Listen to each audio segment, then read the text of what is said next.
Thalia Voidshores. At night the sky stirs and the sandbars chime. Thalia Voidshores walks the quiet ribs of her ship, the Rustwing, listening for tremors in the starlight. She learned to read danger early, in the days when her father vanished and the nebula began to close around their lives like a tide. Now she guides freight through the drifting silica edges, where a misstep can bury a vessel under light. She moves carefully, thinks cooler than she feels, and fills the quiet with routines because routine keeps fear at bay. She knows the sandbar routes and how to ask the right silence for passage, but she has never learned how to trust anyone without price. The world of nebula sandbar smugglers has made her agile, made her patient, and made her careful. It has not made her open. On a still morning, a message arrives, thrown like a stone across the glass of the void. The courier's voice is thin with urgency, and the name attached to it is one Thalia thought she had buried. Her cousin Sora asked for passage through the Crimson Shoals, and behind the simple plea there is a weight Thalia cannot name. The job is minor, a crate to be carried to a rendezvous on the far side of the shoals. But in this place nothing is ever minor. It is a decision disguised as a favour, a trap wrapped in the soft tone of family. Thalia feels the stir of old loyalty and old doubt. The sandbars ring like bells as she reads the message again, and she knows her ordinary days are ending.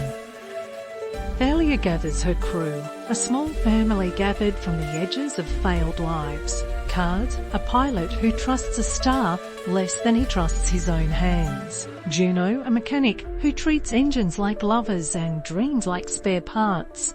Zane, who maps routes with a patience that makes the safest ship look reckless. She asks for their trust and in exchange offers certainty of profit and a careful plan. They leave at dusk, threading between dunes of coal dust that look like water and sound like glass.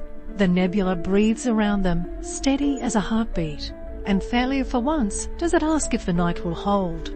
She sets course for the rendezvous and lets the ship move. A patrol barks to them through static and orders them to halt. Inspector Lennox Kestrel has a voice like graving iron and a smile that never reaches his eyes.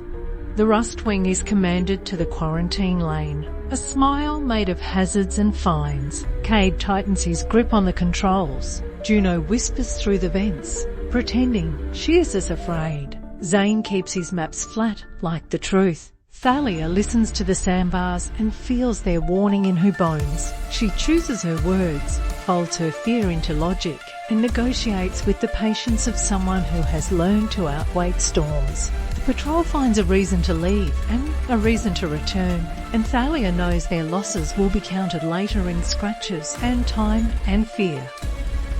At the edge of the Crimson Shoals, the nebula thins, and the sky shows its old wounds. Sora arrives on a battered hull that remembers too many raids, and the reunion is like heat in a cold room. She reveals a secret Thalia has carried without naming.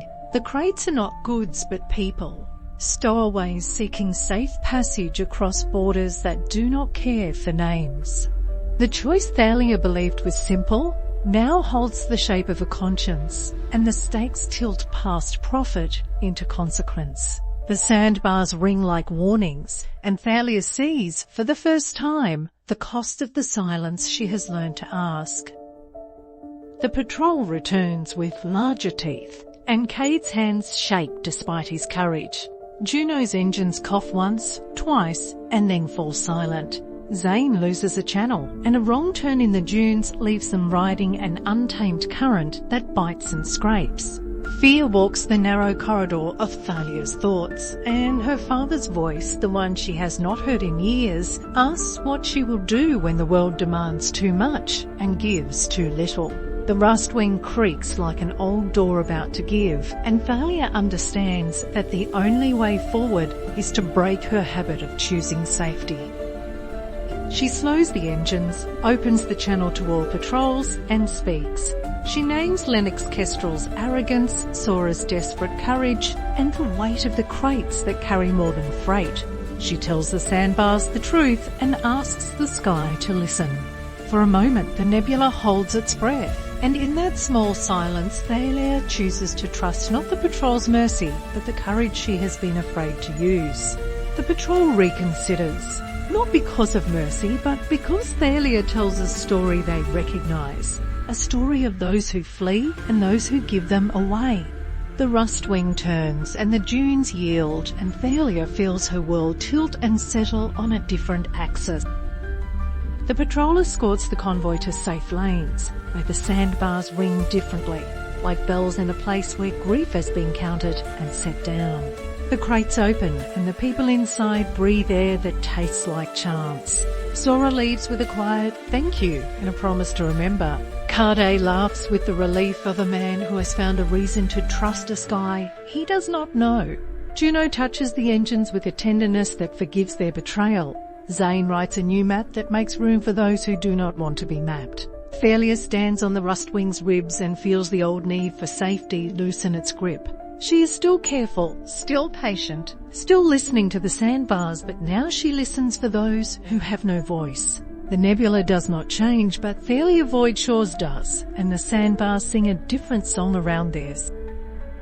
On the quiet return, the nebula spreads like a thought that does not want to end.